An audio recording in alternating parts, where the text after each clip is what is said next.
What inspired me to start Mochella is when I started realizing what was going on in the city and how the culture was starting to, the pride behind the culture was starting to diminish. So that's what drew me to start mobilizing with Mochella. I led a protest in front of the White House for 180-something nights, pretty much speaking out against the corruption in federal politics. The protest was very theatrical. You know, it wasn't like your typical call and response or like with bullhorns or whatever, you know, people outside chanting.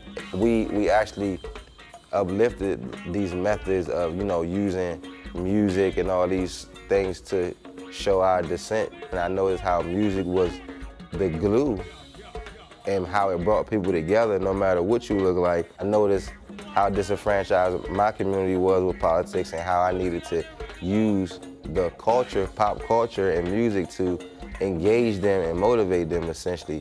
The power of go-go music is unfathomable, which is what I've always known just through my experience in the go-go world and the thought that I have when I go out of town, like telling someone like, yo, you will never understand go-go until you experience it.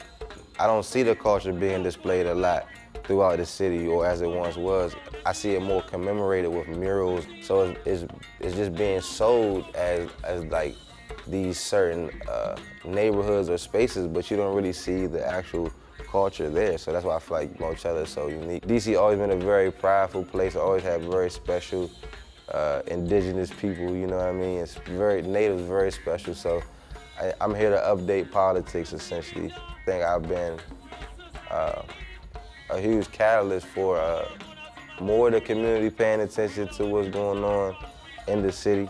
Like I say, anything possible, man. Yaddiya for Mayor 2022.